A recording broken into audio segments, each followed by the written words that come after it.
Hello， 大家好，我是 Vivian 杨秀慧，欢迎大家收看杨秀慧 VY 创业分享频道。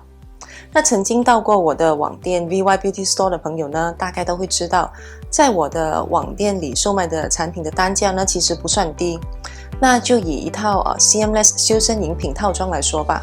大约呢就需要港币呢1000元以上。那护肤产品方面呢，就大约400至500港币左右。那正常来说，相比起产品单价比较低的同类型网店呢，我的生意应该是比较难做的啊。但是为什么我的网店可以比其他的同类型网店成功，而且可以持续有正营收呢？今天呢，我将会和大家分享提升转化率的3大关键因素。那无论呢你是从事什么样的行业，无论是买卖商品也好，或者是服务行业也好，都可以套用这一套理论的。那在开始之前，大家记得帮我点赞、订阅还有分享这条影片哦。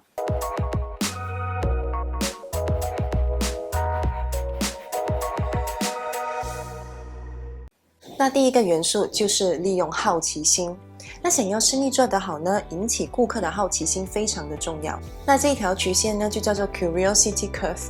在剑桥大学呢，一个关于大脑的研究中指出，人类的大脑在刚认知某件事的初期呢，其实好奇心并不大。但是当人类对特定的事物有了某一部分的知识之后，他就开始对这件事情变得十分好奇。但是最后，当他对特定的事物有足够的认知程度时，好奇心呢又会再次下降，回到最初的水平。那就像呢我画的这条曲线一样。那这个理论跟做生意又有什么关系呢？当我们在做广告或者是各式各样的宣传时候，可以利用这一点。我们可以先描述产品或者是服务可以怎么样帮助顾客解决问题，又或者是可以为顾客带来什么样的好处，再配搭一点点的产品实际用途的说明，而不是呢一次过将所有产品的资料呢通通的都塞进这个广告文案之中。第一，顾客可能因为一次过无法接受那么多的讯息，而令你的销售呢失去了焦点。第二，如果广告呢一次过放太多的资料，可能已经大大的满足了顾客的好奇心，令顾客呢在看到广告的当下呢就已经决定了是否要继续了解你销售的产品。那么顾客可能会有的后续动作，例如私讯你，让你有机会继续解释你的产品，或者是销售你的产品，又或者是顾客进入你的网站成为大数据一部分的机会呢就相对的减少了。第二个元素，懂得学会接受拒绝。你知道吗？有 92% 的销售人员会在顾客第4次拒绝的时候呢就选择放弃。但是呢，其实有 80% 的顾客呢，会在正式成交之前呢，拒绝最少4次。所以，如果你想要做生意，就需要花时间去研究如何让你的顾客点头。那有不少呢，刚在网络上下广告的朋友，投放了广告1个星期、2个星期，完全见不到订单呢，就开始觉得我的生意应该是做不下去了马上就想放弃。我想说，这样的你100% 注定会失败。我一开始做 VY Beauty Store 的时候呢，用了大约1年的时间才做到这个收支平衡。那其实在商业的世界来说呢，1年的时间就能够做到收支平衡呢，已经是很不错的了。但是想想看，如果大家看了你的网络广告，你不需要做任何的改良，不需要做任何的修改，大家就第一时间排队向你购买产品，世界上真的有那么容易的事吗？事实上是没有可能那么容易的，没有1个星期或者是1-2天就能够成功把生意做起来的事。就算你参加了我 VY Academy 的电商课程也是一样，没有可能一读完我的电商课程呢就马上月入过100万的。因为我的电商课程是教大家如何使用电商工具，以及一些呢减少创业时容易失败的方法。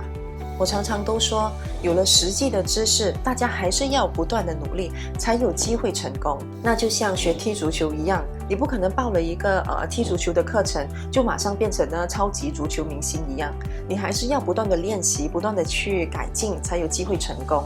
那要怎样令顾客由一开始的拒绝你，变成接受你呢？首先，你的品牌、你的产品或者是你的服务，必须在顾客面前出现的次数够多。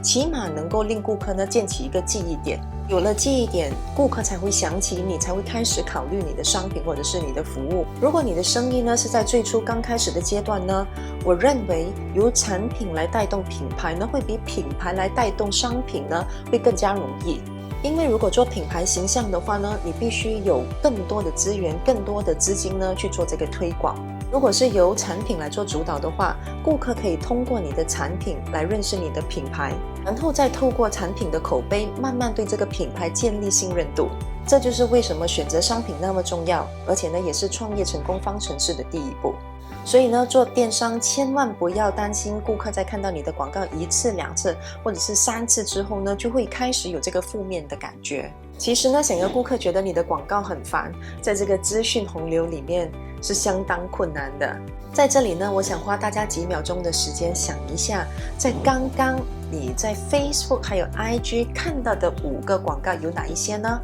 是否有点难度呢？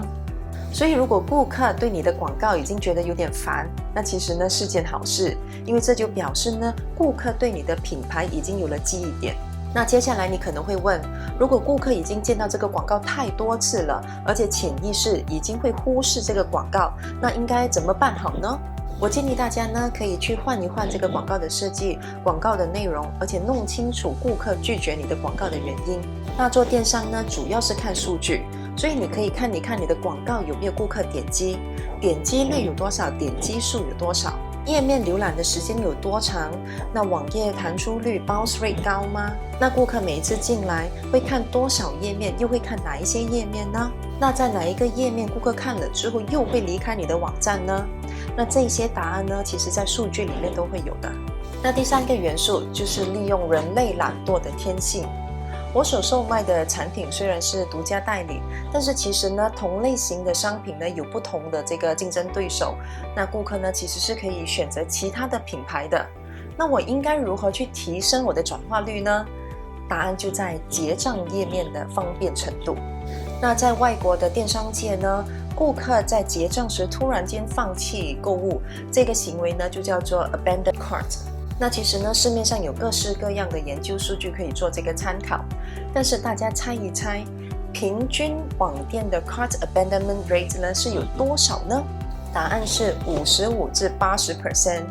那为什么范围会那么大呢？因为这些报告的数据呢，说的是不同的国家、不同的行业，但是呢，从这里呢，我们看到一点的就是，最少会有55% 的顾客，就是超过一半的顾客呢，到最后会因为各式各样的原因而选择放弃结账。那原因可能是门铃突然响了，电话突然响了，或者是小孩突然哭了等等。我们举个例子好了，在我的网店销售的修身饮品套装呢，一套呢是港币1850。那假设呢，每天会有500位访客呢来到了我的网店，那当中呢有50位顾客对里面的这个产品有兴趣，想要购买，但是最后呢，只有30% 的顾客呢成功完成这个购买的动作，有70% 的人是没有完成购买这个产品的。那试想想，我每天会减少多少的营收额呢？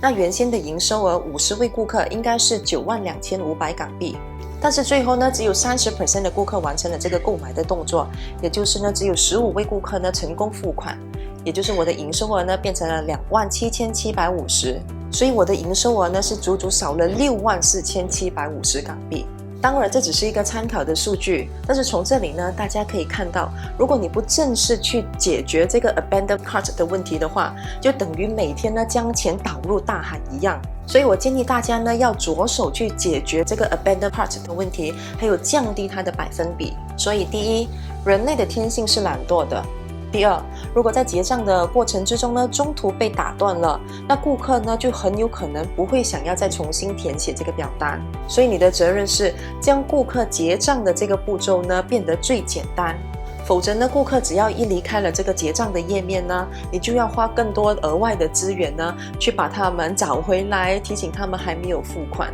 而且说不定呢，他们最后是不会回来付款的。所以你要做的就是呢，降低这个付款过程的时间，还有复杂程度，减少呢顾客因为受到干扰而放弃结账的几率，以及做好呢召回的工具设定。那在我的网店呢，除了一些最基本必须要填写的资料，例如送货的地址啦，还有联络方式以及付款的资料等等，我们从来都不会强迫顾客去填写一些非必要的资料，例如性别啦、生日啦，或者是你在哪里认识我们的网店，以及你最喜欢什么产品等等。为的呢，就是减少顾客在结账时会遇到的障碍。那想要得到这些答案的话，其实你可以在之后的销售跟进电邮里面去问。那近年呢，我是使用 Shopify 作为主要的网店平台系统，付款页面的安全度呢是有保证的，而且作为商家呢，我可以将顾客付款的这个步骤做到最简单，不需要将填写资料的页面呢分成很多页面。这就是我非常喜欢这个系统的原因，方便使用，性价比高，而且呢，我不需要额外付费去做这个维护还有整修。另外呢，我也有针对网店这些呢未完成的交易，做一连串的召回工具设定，令顾客呢再次回到网店完成这个交易。那具体的方法还有窍门，在我的 VY Academy 电商课程里面呢有完整的教学。那除了有完整的步骤教学之外呢，课程也会有导师针对你的问题来做出回应。大家如果有兴趣的话，可以到 VY Academy 的网站看一看。那今天的分享就到这里，大家如果喜欢我的分享，记得帮我点赞、订阅还有分享哦。我们下次见。